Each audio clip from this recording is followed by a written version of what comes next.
What do you do when you reach the end of your life and look back wondering where the time went?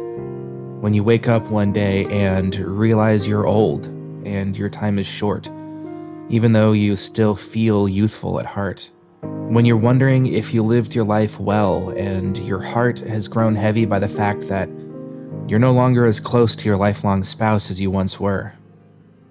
Brothers on a Hotel Bed by Death Cab for Cutie wrestles with these feelings and searches for answers, though hardly finding them.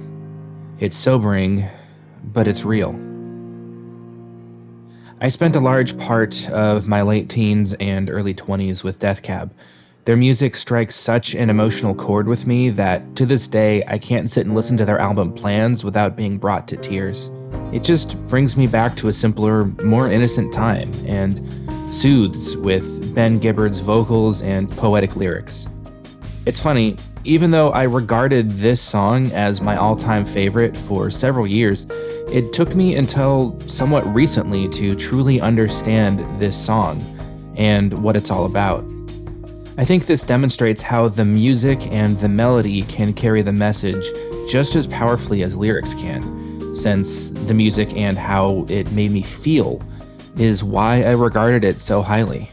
When you perfectly mesh the two, the music and the lyrics, then you get something truly special. Brothers on a Hotel Bed is one such song. Here's the first verse. You may tire of me as our December sun is setting, 'cause I'm not who I used to be.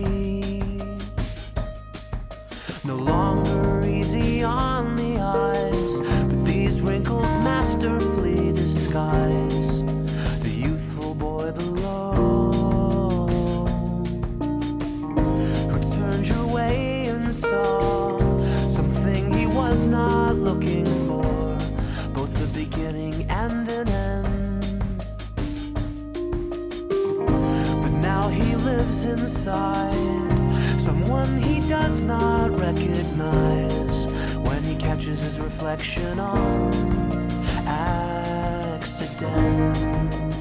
We are introduced to two characters, a husband and wife, who are very old. December is the last month of the year, and the setting sun is the end of the day, so this is the end of the day at the end of the year. A clear metaphor for being at the very, very end of their lives. He wonders, or maybe just acknowledges, that she may be tired of him after all this time, since he's so different now than when they met. At least, he looks different. Hard to look at, wrinkly, worn, and unrecognizable even to himself. Though he doesn't feel different. He still feels down deep like a boy, youthful and full of life. Yet, when he looks at her, he sees who she is now and is reminded of who she was before. He's suddenly struck by her and remembers the joy they had when they were young. On the back of a motorbike, with your arms outstretched, trying to take flight, leaving everything behind. But even at our swiftest speed, we couldn't break from the concrete in the city where we still reside.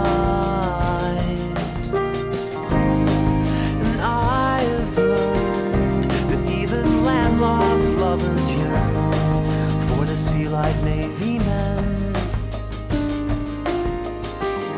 'cause now we say goodnight from our own separate sides, like brothers on a hotel bed.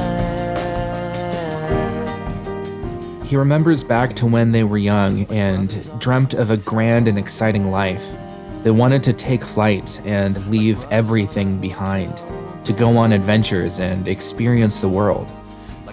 The sea is often used as a metaphor for adventure, and he notes that even though they were landlocked, they still felt the call of the high seas.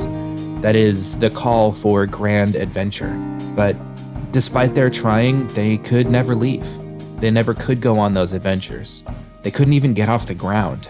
Now they're stuck in the same old town they've been in all their lives. They couldn't even manage something small like moving one town over. No, they're still in the same place they've always been.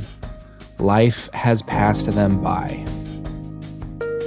And that's all the lyrics that there are. I definitely get the impression that he's somewhat resentful of all this. In the first verse, he notes that he catches his reflection on accident. He doesn't want to see his reflection in the mirror since it's a stark reminder that they're out of time, that they're old, and that they can never chase those dreams of adventure. On top of that, they're not close to each other anymore. I don't know if you have brothers that you traveled with when you were a kid, but I did.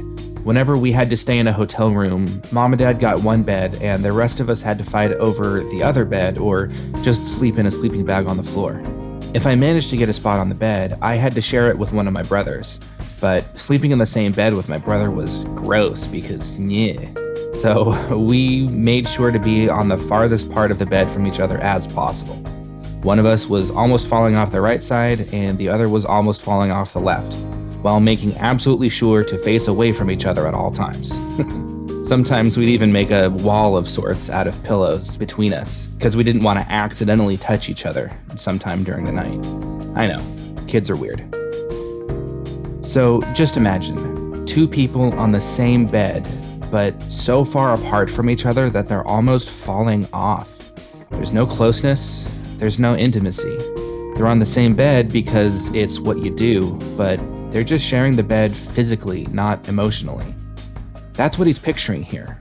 An old couple who have drifted apart from each other, resentful of the fact that they've never made anything out of their lives and never pursued their dreams, wondering if the other has just grown tired of them at this point. They might even silently blame the other for this failure. Life completely passed them by, and now they're just waiting for the end. While this is clearly a miserable and sobering picture, I don't believe that Death Cab wrote this just to make the listener sad and depressed.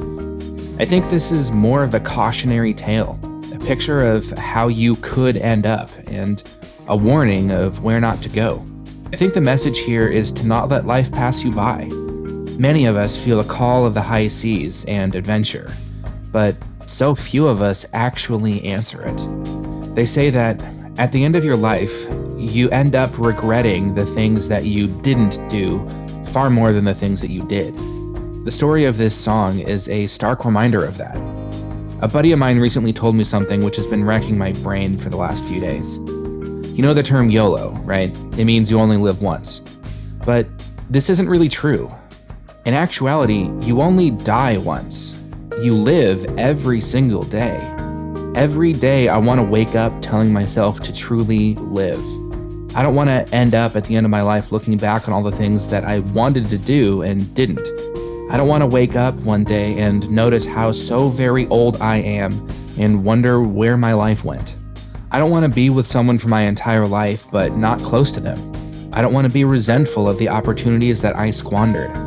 I want to grow old with someone and be so inseparable that we die in the same bed holding each other tightly. Like that couple in The Notebook, as cheesy as it is. I want to look back at all the adventures that I went on, at all the opportunities that I made the most of. I want to look back at a life well lived. You may tire of me as our December sun is setting, 'cause I'm not who I used to be.